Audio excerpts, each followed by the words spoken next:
రక్షకుడైన యేసుక్రీస్తు వారి అతి శ్రేష్టమైన నామమునకు మహిమ కలుగును గాక. ఒకసారి రెండు చేతుల పైకి స్తోత్రం చెప్తాం. హల్లెలూయా. ఇర్మియా గ్రంథము 13వ అధ్యాయం. ఇర్మియా గ్రంథము 13వ అధ్యాయం 23వ వచనాన్ని చదువుకుందామండి. కూషు దేశస్థుడు తన చర్మమును మార్చుకొనగలడా? చిరతపులి తన మచ్చలను మార్చుకొనగలదా? మార్చుకొనగలిగిన ఎడల కీడు చెయ్యటకు అలవాటు పడిన మీరును మేలు చేయ వల్లపడును. చాలండి, నా వైపు చూడండి.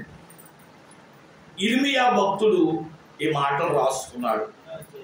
బైబిల్ గ్రంథములో ఇర్మియా భక్తుడిని కన్నీటి ప్రవక్త అని పిలిచేవారు.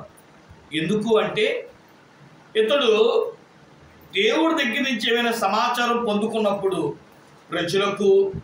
ప్రజలు చెప్పిన మాటకు దేవుని దగ్గర పశ్చాత్తాపడుతూ, అయ్యా నీ బిడ్డలు ఇప్పుడైనా మారతారు, వారికి ఒక అవకాశం ఇవ్వండి అని ప్రజల వైపు, ప్రజలారా దేవుని వైపు తిరగండి, ఇదే రక్షణ దినం, ఇదే అనుకూల సమయం అని ప్రజలను ఏడుస్తూ వాళ్ళు మార్చే ప్రయత్నంలో తన పరిచయం జరిగిస్తున్నాడు ఇర్మియా.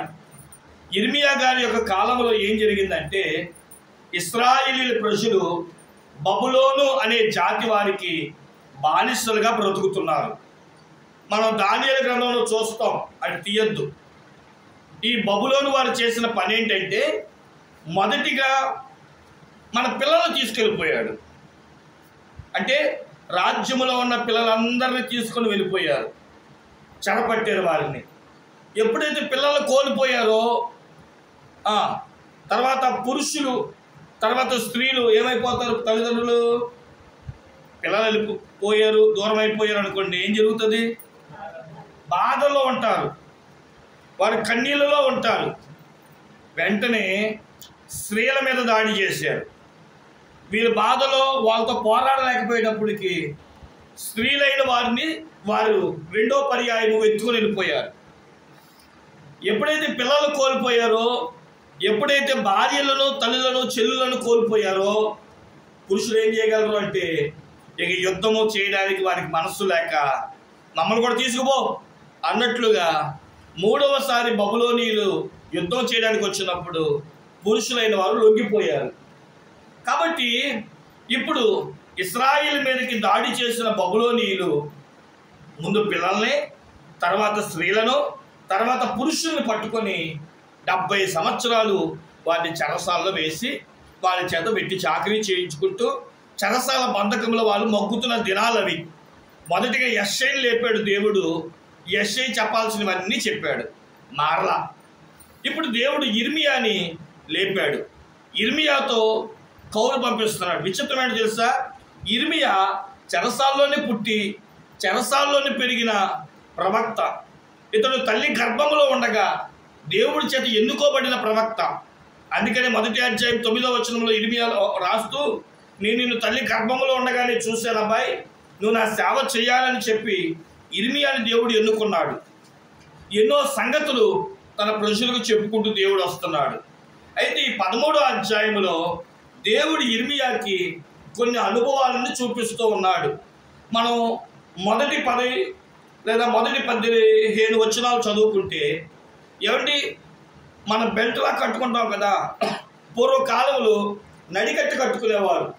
నడికట్టు అంటే మీకు చెప్పాలి అంటే కొబ్బరి పీసులతోనూ నార అంటారు, మెలేసి నడుము కట్టుకునేవారు. ఇప్పుడైతే తువాలు బెల్ట్లు వచ్చేసిన నడుముకి, ఆ రోజుల్లో నడికట్టు అనేవారు. ఏమండి కొబ్బరి పీసు, తాటి పీసు, ఇలాంటి పీసులతో ఏమంటే నడికట్టు కట్టుకునేవారు. ఆ నడికట్టు గురించి అనుభవాన్ని చెప్పాడు. దాన్ని తీసుకెళ్ళి అప్రెంటిస్ దగ్గర కొండలో పెట్టు, కొన్ని రోజుల తర్వాత అది పాడైపోతుంది, అలాగే మీరు నా వైపు తిరగకపోతే నేను మిమ్మల్ని పాడు చేస్తానని హెచ్చరించిన వాళ్ళు తిరగల. ఎవడు అలాంటి మాటలు మాట్లాడుతూ ఈరోజు మనం 23వ వచనం ఇర్మియా గ్రంథం 13వ అధ్యాయము 23వ వచనములో ఒక అనుభవాన్ని మన ముందు పెట్టాడు. ఏంటి అనుభవం? మనం చదువుకున్న మూలవాక్యం ఏంటి అంటే, దేవుడు అన్నాడు కదా, ఇద్దరు అనుభవాలు పెట్టాడు. ఒకటి ఏంటంటే కూషు దేశస్థుడు అంట. చెప్పండి, ఎవరు? కూషు దేశస్థుడు. ఈ పేరు ఎక్కడైనా విన్నారా? కూషు దేశస్థుడు ఎక్కడైనా విన్నారా? మోషే గారు రెండో పెళ్లి చేసుకుంటాడు. సంఖ్యాకాండం 12వ అధ్యాయం 1వ వచనంలో ఏ అమ్మాయిని చేసుకుంటాడంటే కూషు దేశస్థురాలను చేసుకుంటాడు. కూషు దేశస్థులు అంటే మీకు అర్థం అవ్వకపోతే సౌత్ ఆఫ్రికా ప్రజలు అంటే అర్థమైంది. ఏ ఆఫ్రికా? ఎలా ఉంటారు? నల్ల తిమ్మ మొద్దు, కర్రీ మొహాలు అంటారు చూడండి. అది మోషేకి నచ్చింది. అహరోను మిరియాములకి నచ్చలా. ఆ రోజు గొడవాడారు. ఏ అబ్బాయి, నీకు ఏ అమ్మాయి దొరకలేదా?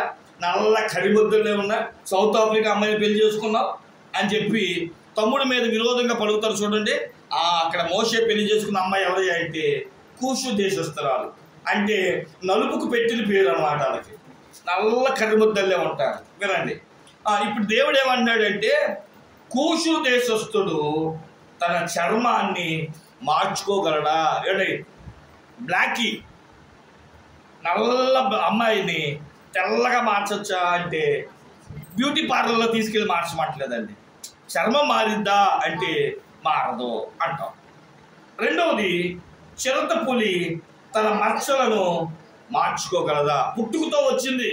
చిరత పులికి ఏమండి, పులికి చిరత పులికి ఉన్న తేడా ఏంటంటే మచ్చలు. దానికి రౌండ్ రౌండ్గా దాని చర్మం అంతా కూడా మచ్చలు. ఆ మచ్చలు చూడగానే ఇది చిరత పులి, అది మామూలు పులి, ఇది బెంగాల్ టైగర్, ఇది బెంగాల్ పులి అని మనం చెప్తాం. దేని ద్వారా? దాని మచ్చల ద్వారా. చిరత పులి తన మచ్చలు మార్చుకోగలదా? నాకు ఈ మచ్చలొద్దు, జీబ్రాలా కావాలని. నక్కంట ఒకసారి నేను కూడా పులవుతే బాగుండు చిరత పులని ఏం పెట్టుకుందంట?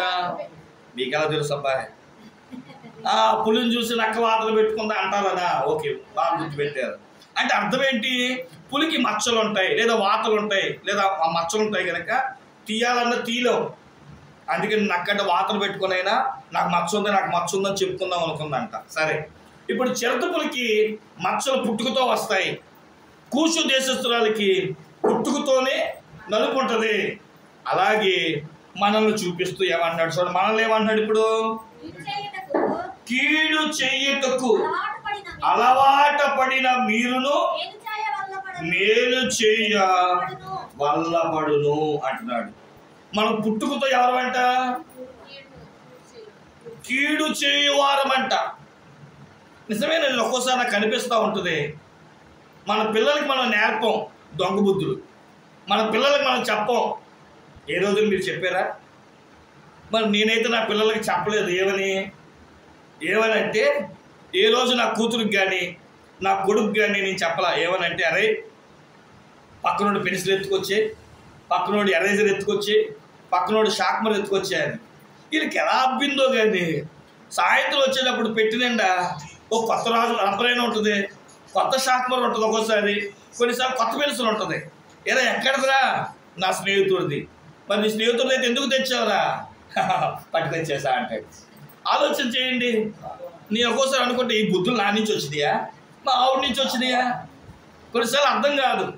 అప్పుడు బైబిల్ చదువుతూ నాకు అర్థమైంది, మనిషి పుట్టుకతోనే ఏ బేజం కలుగున్నాడంట? పాప బేజం కలుగున్నాడు గనక.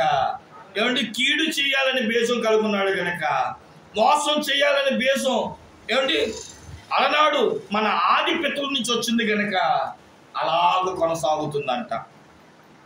ఇతరుల మోసం చేయాలని ఏమంటే మోసాలు, కీడు చేయడాలు. ఎక్కడైనా ట్రైనింగ్ క్లాసులు ఉంటాయా? కీడు చేయాలని బాగున్నట్టుంది. దీనికి గమనించండి, మంచి చేయడానికి క్లాసులు ఉంటాయి. నేను గమనించాను కొన్నిసార్లు గవర్నమెంట్ హాస్పిటల్కి వెళ్ళినప్పుడు ఇక్కడ అడిక్షన్ సెంటర్ అని పెట్టారు. ఏంటి అని వెళ్తే వాళ్ళకి చెప్పారు, మందు తాగే వారిని మాన్పించే స్థలం అండి ఇదని. ఇంకో చోట టొబాకో అడిక్షన్ సెంటర్ అని ఉంది.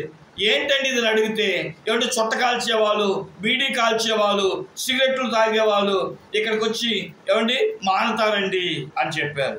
ఇంకో చోట ఏమంటే డ్రగ్ అడిక్షన్ సెంటర్ అని ఉంది. అంటే మత్తు పదార్థాలు, మాదిక పదార్థాలను సేవించే వారికి వాటి అలవాటు నుండి తప్పించడానికి కొన్ని సెంటర్స్ పెడతారు. డబ్బులు తీసుకొని కూడా వారిని మానిపించడానికి ఇలాంటి సెంటర్లు పెడుతూ ఉంటారు. మనం చూస్తూ ఉంటాం. నిజమే, కొన్నిసార్లు ప్రియులారా మంచి చేయడానికి సెంటర్లు ఉన్నాయి కానీ తప్పు చేయడానికి అయితే సెంటర్లు లేవు. ఎందుకంటే మానవుడికి అసలు నేర్పించే అక్కర్లా. ఎందుకు అనంటే వాడి యొక్క పుట్టుకలోనే, వాడి యొక్క జీన్స్లోనే, వాడి యొక్క నరాల్లోనే ఏముందంట? ఇతరులకు కీడు చేయాలి, వాడి దగ్గర నుంచి దొబ్బేయాలి, వీడి దగ్గర నుంచి లాక్కోవాలి, వీడిని తొక్కేయాలి, వీడిని పాడు చేయాలి అనే గుణం అంట మనిషి పుట్టుకలోనే ఉందంట. దానికోసం ఏ క్లాసులు అక్కర్లా, దానికోసం ఏ ట్రైనింగ్ సెంటర్లు అక్కర్లా. అందుకని దేవుడు అంటున్నాడు, చిరతపుల్లి తన మచ్చలు తీసుకోలేదు, కూసుస్తు దేశస్థుడు తన చర్మాన్ని రంగు మార్చుకోలేడు. మీరు కూడా అంతేనబ్బాయి, కీడు చేయాలనే ఆలోచన తప్ప మేలు చేయాలనే ఆలోచన మీకు లేదు. ఒకవేళ అలా మార్చగలిగితే ఇదిగో మార్చుకోండి అన్నాడు. ఈ వాక్యం చదివినప్పుడు నాకు చాలా బాధ అనిపించింది. ఇప్పుడు నా దగ్గర బుక్ లేదు కానీ మనిషి కీడు ఎలా చేస్తాడు అని అంటే, కీర్తన గ్రంథం 5వ అధ్యాయము వారి కంఠం అంట తెరిచిన సమాధిని. అంతెందుకు, ఒక మాట మీకు చెప్తాను. బైబిల్ గ్రంథంలో యేసేపు అనే ఒక తమ్ముడు ఉన్నాడంట. కీర్తన గ్రంథం 5వ అధ్యాయం 9 చదువుకోండి. 5వ వచనం కాడి నుంచి 9వ వచనం వరకు అధ్యాయం అనుకోండి. కీర్తన 5వ కీర్తన 5వ వచనం కాడి 9వ వచనం వరకు చదువుకుంటే మనం ఆ మాటలు చూడొచ్చు. అతడు నోరు తెలిసిన సమాధి, అతని కంఠము, ఇవన్నీ గురించి మాట్లాడతాడు. అయితే గమనించండి, బైబిల్ గ్రంథంలో యాకోబు అనే ఒక తండ్రి ఉన్నాడు. ఆ తండ్రి తన కొడుకులందరినీ పిలిచి ఓ రోజు మీటింగ్ పెట్టాడు. ఏమనంటే, వాళ్ళ అబ్బాయి నేను చచ్చిపోబోతున్నాను కాబట్టి ఇదిగో మిమ్మల్ని దీవిస్తాను రా అని చెప్పాడు. ఆల్రెడీ యేసేపు చచ్చిపోయినప్పుడు ఏ క్రూరముగా నా కొడుకుని చంపిందో అని అన్నాడు కదా. అది గుర్తు తెచ్చుకొని బ్రతికిన తర్వాత యేసేపు బ్రతుకున్నాడని తెలుసుకొని, యేసేపు ఎందుకు అలా అయిపోయాడో తెలుసుకొని, ఏమండి ఆదికాండం 49వ అధ్యాయంలో ఒక్కొక్క కొడుకుని పిలుస్తున్నాడు. పెద్దోడే నువ్వు రా అన్నాడు. మొత్తం ఎంతమంది కొడుకులు? 12 మంది కొడుకులు. ఈ 12 మంది కొడుకులకి చూడండి ఎలాంటి పేర్లు పెట్టి నువ్వు పెద్దయ్యాక ఏమవుతావు అంటున్నాడు. మనం ఆదికాండం 49వ అధ్యాయము మనము 3వ వచనం కాడి నుంచి మొదలు పెడదాం. పెద్దోడి పేరంట రూబేను. రూబేను యొక్క మనస్తత్వం ఏంటంటే చంచలత్వం అంట. ఏ తత్వం ఇది? చంచలత్వం అంటే ఏంటి? స్థిరంగా ఉండడు, స్థిరము లేని మనసు గలవాడు అని అర్థం. రూబేను నువ్వు చంచలుడు అన్నాడు. రెండో ఆయన పేరంట మనం చూసిన వారి షిమియోను.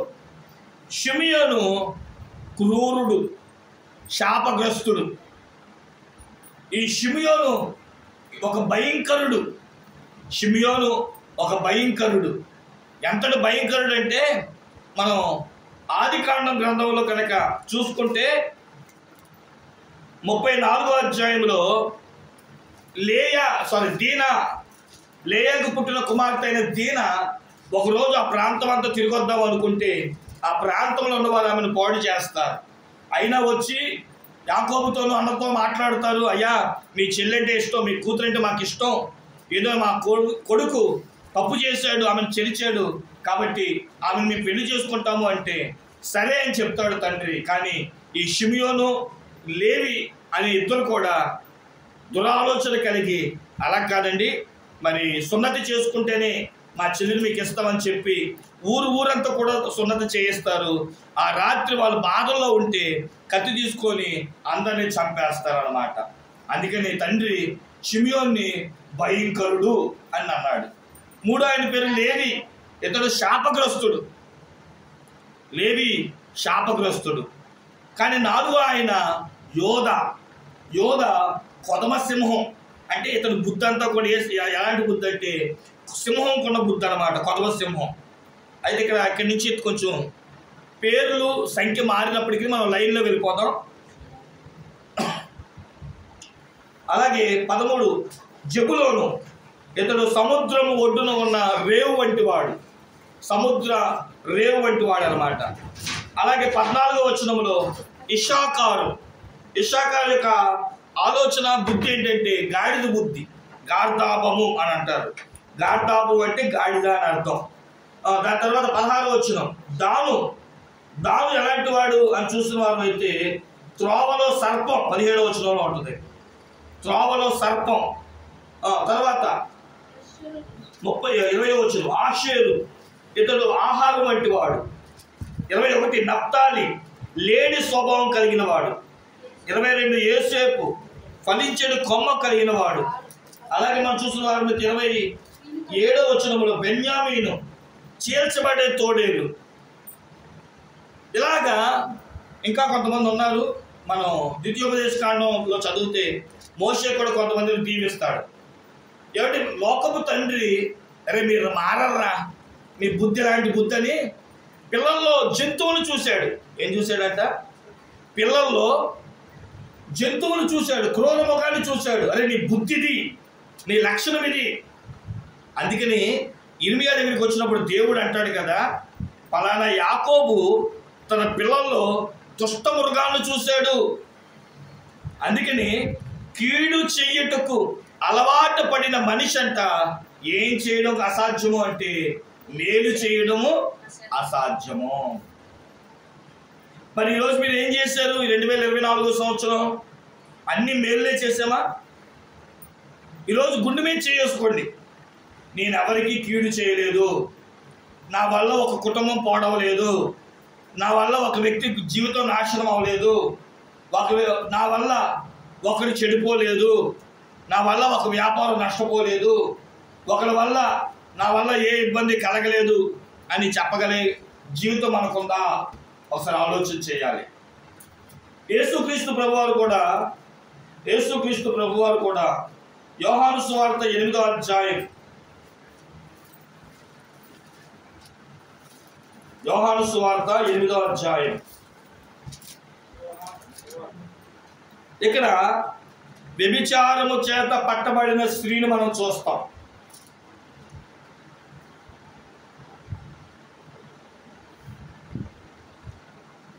ఆమెతో దేవుడు చెప్తాడు నువ్వు పాపం చేయొద్దని. అలాగే యోహాను సువార్త 5వ అధ్యాయంలో అయితే మనకి బాగా ఒక వ్యక్తిని దేవుడు మన ముందు పెట్టాడు. ఆ వ్యక్తి గురించి చదివితే మీకు బాగుంటుంది. ఈయన ఎవరయ్యా అంటే యోహాను సువార్త 5వ అధ్యాయంలోని ఒక వ్యక్తి ఉన్నాడంట. ఇతడు బెతెస్దా కోనేరు దగ్గర 36 సంవత్సరాల నుండి రోగంతో బాధపడుతున్నాడంట. ఈ 36 సంవత్సరాల నుంచి కోనేరు దగ్గర ఎందుకున్నాడు అంటే కోనేరుకు ఒక అనుభవం ఉంది. ఎవరైనా సరే ఆ కోనేరు దగ్గర ఉన్నప్పుడు పరలోకం నుండి దేవదూత వచ్చి నీళ్లు కదిలించే సమయాన్న ఎవరైనా కోనేరులో దిగితే వాడు ఎటువంటి అనారోగ్య పరిస్థితులు అయినా సరే స్వస్థత కలుగుతాడు. ఇది ఆ కోనేరు యొక్క ప్రత్యేకత. కాబట్టి 36 సంవత్సరాల నుంచి కూడా 36ఏనా? ఓకే, 38 అందుకే డౌట్ వచ్చింది. 38 సంవత్సరాల నుండి వ్యాధితో బాధపడుతున్నాడు. ఆ వ్యాధి ఏంటో చెప్పలేదు. 38 సంవత్సరాల నుంచి బాధపడుతున్నాడంట. ఆ కోనేరు దగ్గరికి యేసయ్య వచ్చినప్పుడు అడిగారు నువ్వు స్వస్థత పొందగోరుచున్నావా అని. వెంటనే వాడు అంటాడు అయ్యా నేను పొందగోరుతున్నాను. వెంటనే వాడిని స్వస్థపరిచారు. యేసయ్య ఒక మాట అన్నాడు చూడండి. వాడు స్వస్థత పొందిన తర్వాత ఒకసారి దేవాలయానికి వచ్చాడు. 14వ వచనం కానీ చూద్దాం. అటు తర్వాత యేసు దేవాలయములో అనగా స్వస్థత పొందిన వారిని చూచి ఇదిగో స్వస్థత నొందితివి, మరి ఎక్కువ కీడు నీకు కలగకున్నట్లు. అంటే ఈరోజు మనిషి దేవుడు దీవించేసిన తర్వాత, దేవుడు మనకి అన్ని సమకూర్చిన తర్వాత, ఆశీర్వదించబడిన తర్వాత ఇతరులకు మేలుకరంగా ఉండాలని దేవుడు ఆశపడుతుంటే ఈ వచ్చిన ప్రకారం మనం ఏం చెప్పుకోవచ్చు అంటే ఇతడు నాకు అంతా బాగుంది కదా నాకేంట్లే అని చెప్పి ఎవరిని మళ్ళీ పాపం చేయడానికి. దేవదాసయ్య గారు కాలంలో ఒక ఆవిడ ఉందంట. ఆవిడ దొంగ. ఎవరంటే ఆవిడ దొంగ. ఆవిడికి వయసు మీద పడి 60 ఏళ్ళకి కళ్ళు చూపు పోయిందంట. అయ్యగారి దగ్గరికి వచ్చి ఏడ్చిందంట, అయ్యా అయ్యా కళ్ళు వస్తే నీ గుడికి వస్తా, నేను స్తుతిస్తా, నిన్ను ఆరాధిస్తా, నువ్వు చెప్పినట్టు చేస్తా అని. సరే దైవజనులు అంతా ఎరిగినప్పటికీ ప్రార్థించారు, ఆమెకు స్వస్థ వచ్చింది. ఆ రోజు నుంచి అంట ఆవిడ శుభ్రంగా టీవీలు చూడటం, మళ్ళీ దొంగతనం చేయడం మొదలెట్టిందంట. ఆలోచన చేయండి, నిజమే కదా. ఈరోజు చాలామంది కీడుకు అలవాటు పడిన వారు మళ్ళీ మేలు చేద్దాము అంటే కుదురుద్దా? అంతెందుకండి, రేపు జనవరి 1 ఒక తీర్మానం తీసుకుంటాం. ఏమని? అయ్యా మానకుండా గుడికి వస్తా, ఆదివారం పలానా నేను తిన్నాం, పలానా దాన్ని చూడను, పలానా దాని దగ్గరికి వెళ్ళను అంటే వేరేగా అర్థం చేసుకోవద్దులేండి. నా ఉద్దేశం ఏంటంటే సీరియళ్ళు, మొగల రేకులు, పూత రేకులు, ఇతర రేకులు నేను చూడను అంటారు. దాని తర్వాత ఏది పడితే ఆ తిండులు, ఫాస్ట్ ఫుడ్. ఏంటి ఫాస్ట్ ఫుడ్? పానీపూరీలు, ఫ్రైడ్ రైస్లు, నూడిల్స్ నేను తిన్నంటారు. దాని తర్వాత ఏమండి వెళ్ళకూడని బ్రాందీ షాపులకి, వెళ్ళకూడని పాన్ పరాక్ షాపులకి, వెళ్ళకూడని ప్యాకెట్ల దగ్గరికి, క్లబ్బులకి నేను వెళ్ళంటారు. విచిత్రం ఏంటి తెలుసా? జనవరి 2వ తారీఖు రాగానే మనం చేసే పని ఏంటి? అదేంటి మళ్ళీ 1వ తారీఖున తీర్మానం చేస్తున్నావు కదా. అంటే మేలు చేయడానికి ఒక వ్యక్తి ఎన్నైనా నిర్ణయాలు తీసుకోవచ్చు, కానీ కీడు అంట తను ఆపుకోలేడంట. అందుకని భక్తులు అన్నాడు, పాపము చేయడానికి అలవాటు పడిన వ్యక్తి అంట మళ్ళీ పాపానికి. చూడండి, మీరు ఎప్పుడైనా గమనించండి, పొద్దున్నే అంటాడు మీ ఆయన, మీ ఆయన కాదులేండి, ఏమే ఈ రాత్రి నేను తాగకుండా ఇంటికి వస్తానంటాడు. అంటాడు లేదా? మరి సాయంత్రం అయ్యేటప్పటికి పక్కన కొంచెం ఫ్రెండ్ బతుములాడాడే, అందుకనే 90 వేసా అంటాడు. అదేంటయ్యా ప్యాకెట్ ఆడినాను ఈ సంవత్సరం? మరి నేనైతే అనుకోలేదే, కానీ పక్కోడు ఆశ ఎత్తే నాకు ఏదో అనిపించింది, ఆశ కాదురా రాజుకి ఎత్తే బాగుంటుంది అని, అందుకనే చేశారు అంటాడు. చూడండి, పాపం చేయడానికి కారణాలు చాలా చెప్తాడు, కానీ అరే నేను నేను పాపాన్ని వదిలేస్తాను రా అంటే మట్టిగా ఏమండి నవ్వుతారనో జనాల దగ్గర ఒప్పుకోలేడు. అందుకని బైబిల్ చెప్తుంది, కీడు చేయడానికి అలవాటు పడిన వ్యక్తి అంట మేలు చేయడం చాలా కష్టమే. సరే, నేను ముగించేస్తూ ఈ మాటలు చెప్తున్నాను. మన జీవితంలో కూడా ఎన్నో కీళ్లు చేస్తూనే వచ్చాం, కానీ దేవుని మహాకృప, ఆశీర్వాదం, దేవుని దయ, ప్రభువైన యేసుక్రీస్తు ప్రభువారి భూలోకానికి వచ్చి 33.5 సంవత్సరాలు జీవించి మనందరి కొరకు కల్వరి శిలువలో మరణించి ఆయన దర్శనము, ఆయన పిలుపు, ఆయన ప్రత్యక్షత, ఆయన వాక్కు ఎవరైతే వింటున్నారో, ఎవరైతే ఆయన చూస్తున్నారో, ఎవరైతే ఆయన తాగుతున్నారో వాళ్ళందరి జీవితంలో మన దేవుడు గొప్ప మార్పు తీసుకొస్తున్నాడు. దేవునికి స్తోత్రం చెప్పండి. ఈరోజు నేను చెప్పగలను, ఒకప్పుడు నేను తాగుబోతుని, ఒకప్పుడు నేను జోదగాడిని, ఒకప్పుడు నేను పనికి మాలిన వాడిని, కానీ నా యేసయ్య నా అపరాధములు తన మీద వేసుకొని నా కొరకు ఆయన ఏమండి నీచుడిగా మార్చిపడ్డాడు. నిజమే, ఒకప్పుడు మా కుటుంబంలో ఏదైనా శుభకార్యానికి వెళ్తే వచ్చాడు లేరా తాగుబోతోడు అనేవారు మా కుటుంబాన్ని చూసి. ఎందుకని? నాన్న తాగేవాడు, నేను తాగేవాడిని, ఇక మా ఇంటికి విలువ లేదు. కానీ ఈరోజు దేవుని కృప, యేసుక్రీస్తుని తెలుసుకొని కీడు మానాలి అని ఒక తృష్ణతో, ఒక సంకల్పంతో ఏమంటే మానేసేటప్పటికి ఈరోజు ఏమని పిలుస్తున్నారంటే దైవజనుల కుటుంబంగా పిలవడం మాటలు పెట్టారు. ఎందుకు ఈ మాటలు చెప్తున్నానంటే ప్రియమైన దేవుని పెట్టారా, ఈరోజు మనిషి లోకంలో ఉంటూ మారాలి అనుకుంటూ మారకపోవచ్చేమో, కానీ ఇది దేవుని గొప్ప కృప, ఆయన దయా సంకల్పం.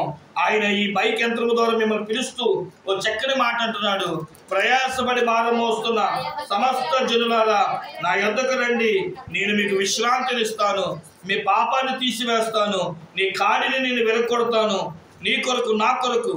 అందుకే అంటాడు ఎహెజ్కేలు 36:26లో, రాతి హృదయాన్ని తీసివేసి మాంసపు హృదయాన్ని ఇస్తాను, మీ చేష్టల్లో మార్పు తీసుకొస్తాను, మీరు చేసే పనుల్లో నేను మార్పు తీసుకొస్తానని దేవుడు తెలియజేస్తున్నాడు. కాబట్టి ఇదే అనుకూల సమయం, ఇదే రక్షణ దినం. ఈ రోజైనా ఎవరి చిరతపులి తన మచ్చలు మార్చుకోకపోవచ్చు, అలాగే కూషు దేశస్తులు తన రంగులు మార్చుకోకపోవచ్చు. కానీ ఒక మనుష్యుడు తను మారాలని తన సంకల్పం దేవుని సంకల్పం తోడైతే ఖచ్చితంగా ఏమవుతాడంట? సామెతలో ఉంటుంది, ఒకని నడత యెహోవా వశమై ఉన్నది. మన దేవుడు ఎవరో తెలుసా అండి? మనుషులు మార్చేస్తున్నారు అన్నది మనిషి యొక్క లక్షణాలనే తప్ప మనిషి యొక్క మతం మాకు పని లేదు. ఈరోజు చాలామంది ఏమనుకుంటున్నారంటే మనిషి మారితే మతం ఆటోమేటిక్గా మారింది, మనిషి మారాలి. ఈరోజు మా ఆలోచన, మా కృష్ణ ఏంటో తెలుసా? త్రాగుబోతులు మారాలి, తిరుగుబోతులు మారాలి. ఒక చోట ఒక ఏసీపీ లేదంటే కమిషనర్ గారు సాక్ష్యం చెప్తున్నారు. నిజంగానండి, యేసుక్రీస్తు నమ్ముకున్న తర్వాత చాలామంది తాగుబోతులు మారుతున్నారు, తిరుగుబోతులు మారుతున్నారు, జోదగాళ్ళు మారుతున్నారు, దొంగలు మారుతున్నారు. ఏంటిది? మతం కాదు. ఆయన చెప్పింది మతం మారుతున్నాడని కాదు, బ్రతుకులు మారుతున్నాయి, బ్రతికిన విధానాలు మారుతున్నాయి. దేవుడికి స్తోత్రం చెప్పండి. కూషు దేశస్తులు చర్మాన్ని మార్చుకోకపోవచ్చు, చిరతపులు తన మచ్చలను మార్చుకోకపోవచ్చు.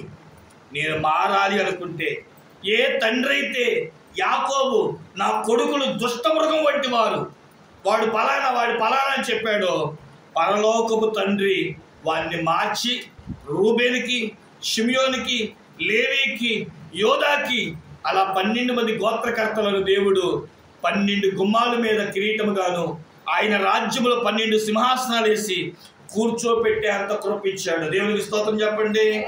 ఈ లోకంలో పనికి వాడిన వారురా, చదువు లేని వారురా అనుకున్న తన శిష్యులైన వారిని అపోస్తులుగా మార్చి ఆయన సింహాసనం దగ్గర ఈ 12 మందికి సింహాసనం వేసినట్లుగా మనం చూస్తాం. ఈ లోకపు తండ్రి నిన్ను మార్చకపోవచ్చేమో కానీ పరలోకపు తండ్రి నేను ప్రకటిస్తున్న యేసుక్రీస్తు నీ ప్రవర్తన, నీ బుద్ధి, నీ గుణము, నీ లక్షణము ఆయన మార్చాలి అని, నువ్వు మార్చుకోవాలని తృష్ణ ఆలోచన ఉంటే ఎట్టి వ్యక్తినైనా సరే, నీ బ్రతికేదైనా, నీ స్థితి ఏదైనా, నీ పరిస్థితి ఏదైనా, నీలో కీడు చేయాలన్న బుద్ధిని తీసివేసి నా దేవుడు పరిశుద్ధ స్థితిలోనికి, మేలు చేసే స్థితిలోనికి నా దేవుడు మనందరిని నడిపించునుగాక. అలా నీవు నేను కొత్త సంవత్సరంలో మార్పు చెందిన వ్యక్తి, ఒక సౌలు పౌలుగా మారినట్లుగా మన జీవితంలో కూడా ఒక నూతన అధ్యాయంతో నేను మార్పు చెందిన వ్యక్తిని అని అనేకులు సాక్ష్యం ఇవ్వగలిగినట్లుగా మనం జీవించగలమా? ఒకసారి ఒక ఆయన దెబ్బలాడుతున్నాడంట. దెబ్బలాడుతూ ఉన్నప్పుడు ఎదుటి వ్యక్తి ఏమో ఒక ఆయనేమో ఊరు ఆయనే, ఇంకొక ఆయనేమో పక్కూరు ఆయన అంట. వీళ్ళిద్దరు దెబ్బలాడుకుంటున్నారంట. ఈ వ్యక్తి అన్నాడంట, ఊరున్న చెందిన ఆయన, రే నేను కనుక పాతోడిని అయితేనా నీ పని చెబుతుండ్రా అనేవాడంట. ఈ కొత్తగా వచ్చిన వ్యక్తి పక్కనోడి దగ్గరికి వెళ్ళి, ఈడేంటి పద్దాక పాతోడినైతే అంటున్నాడు, ఏంటండి ఇటు గొప్పతనం అంటే, అవునండి వాడు మారారు అన్నాడంట. ఎలాగయ్యా? ఈ పాటికి పాతోడైతేనా నీ తల ఎప్పుడో బద్దలైపోయేది, నీ రక్తం కళ్ళ చూస్తే కానీ ముందు మాట్లాడేవాడు కాదు. ఒక్కొక్కడికి ఒక గుణం ఉంటుందంట. ఏంటి గుణం అంటే, ముందు ఏదైనా చెప్పి మాట్లాడంట, కొట్టి మాట్లాడతాడంట. ఈడు మారాడని చెప్పడానికి ఈడు బుద్ధే కారణం అండి. ఎందుకంటే ఈడు చెప్పి మాట్లాడేప్పుడు కొట్టే మాట్లాడేవాడు. ఇంకా ఆడు మాట్లాడుతున్నాడంటే వాడు నమ్ముకున్న దేవుడు గొప్పోడండి అన్నాడు. దేవుడికి స్తోత్రం చెప్పండి. నేను ఒక ఆవిడ సాక్ష్యం చెప్తూ నేను విన్నానండి. ఆ మాట కూడా చెప్పి నేను ముగించేస్తాను. ఏంటి ఆ సాక్ష్యం తెలుసా? ఈవిడంట సరుకులు ఏదో అమ్ముకునేదంట. కొట్లో తోటకూర, గోంగూర ఇలాంటివి అమ్ముకునే ఆవిడంట. ఆవిడ ఇంట్లో నుంచి బయలుదేరినప్పుడు అందరూ నిశ్శబ్దంగా ఉండేవారంట. ఎందుకనంటే ఈవిడ నోట్లో నోరు పెట్టామా, ఈవిడికి అడ్డంగా వెళ్ళామా, అయిపోయినట్టే మన జీవితం. ఈవిడ నోరు మంచిది కాదు, ఈవిడ బుద్ధి మంచిది కాదు అని చెప్పి అందరూ మెదలకాడు ఉండేవారంట. పిల్లలు ఎవరైనా క్రికెట్ ఆడినా, రే కాసేపు ఆపండిరా, పలానా ఆవిడ వస్తుంది గయ్యాలి అనేవారంట. ఓ రోజంటే ఈవిడ మీటింగ్కి వెళ్ళిందంట. ఆ మీటింగ్లో యేసుని గురించి విన్నదంట. తెల్లారి నుంచి ఎవరేమన్నా, ఎవరేం చేసినా ఒక్క మాట మాట్లాడలేదంట. నిజంగా జరిగిన యథార్థ సంఘటన చెప్తున్నాను. వెంటనేనంట ఆ ఊరోళ్ళు 70 మంది, చెప్పండి ఎంతమంది? 70 మంది. నేను వెళ్ళా మందిరానికి. 70 మంది. అసలు ఈవిని మార్చిన పాస్టర్ గారు ఎవరు?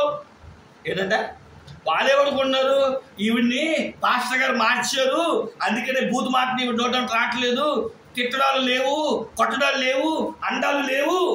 ఈవిడ మార్చిన పాస్టర్ గారు గొప్పవాళ్ళు రా అని వెళ్తే వాళ్ళకి అర్థమైందంట, మార్చింది పాస్టర్ గారు కాదు, దేవుడే మార్చాడు. దేవుడికి స్తోత్రం చెప్పండి. విచిత్రం ఏంటి తెలుసా, ఆ సంఘానికి ఆ 70 మంది విశ్వాసులుగా మారిపోయారంటండి. దేవుడికి స్తోత్రం చెప్పండి. ఒక ఆవిడ తన ప్రవర్తన మార్చుకుంటే, ఆవిడ ప్రవర్తన మార్చిన దేవుడు గొప్పతనాన్ని తెలుసుకున్న ఆ ఊరు ప్రజలు 70 మంది మందిరంలో శిష్యులుగా మారిపోయారు, మన మందిరంలో విశ్వాసులుగా మారిపోయారు. నిజమే, కొంతమంది అనుకుంటాం వీడు చస్తే గాని మారడం, వీడు చస్తే గాని మందు మానడం, వీడు చస్తే గాని బతుకు మానదని. కానీ యేసయ్య కొన్ని గొప్పతనం ఏంటో తెలుసా, ఎవరు ఎటువంటి వాడైనా సరే తన ప్రవర్తన మార్చి ఉన్నతంగా మంచి పిలుపునివ్వగలిగి మంచి హోదాలో ఉంచగలిగిన వాడు నేను ప్రకటిస్తున్న యేసయ్య, అందుకు నేను మొదటి సాక్షిని. పౌలు కూడా మొదటి తిమోతి పత్రికలో 1వ అధ్యాయంలో తెలియజేసేది 15వ వచనంలో, పూర్వం దోషకును, హింసకును, హానికరుణ్ణి, కానీ ఇప్పుడైతే యేసుక్రీస్తు పాపులు రక్షించిన ప్రథముడని చెప్పుటకు నేనే ప్రథముడును, ఆయన పాపుల రక్షకుడు అనడానికి నేనే సాక్షిని అంటాడు. మరి ఈరోజు నువ్వెందుకు సాక్షిగా ఉండకూడదు? అనమాకండి, ఎంత తోలినా ఎలక తోలు నలుపుగానే ఉంటుంది కానీ తెలుపు రాదు అని సామెత, లోక సామెతలు పక్కన పెట్టండి. ఇక్కడ సామెతలు కాదు ముఖ్యం, నా యేసుక్రీస్తు ప్రభువారు మనుషులను మార్చగలిగిన వాడు, బ్రతుకులను కట్టగలిగిన వాడు, ఆయనకి మనం సమర్పించుకుందాం. ఈ 2024 చివరి రోజు 31వ తారీఖులో మనం ఉన్నాం. ప్రభు యొక్క మార్పు కొరకు, ప్రభు మనం మార్చులాగున మనం ప్రభుకు అప్పగించుకుందాం. చిన్న ప్రార్థన చేసుకుందాం ఈ కార్యక్రమాన్ని ముగించే ముందు.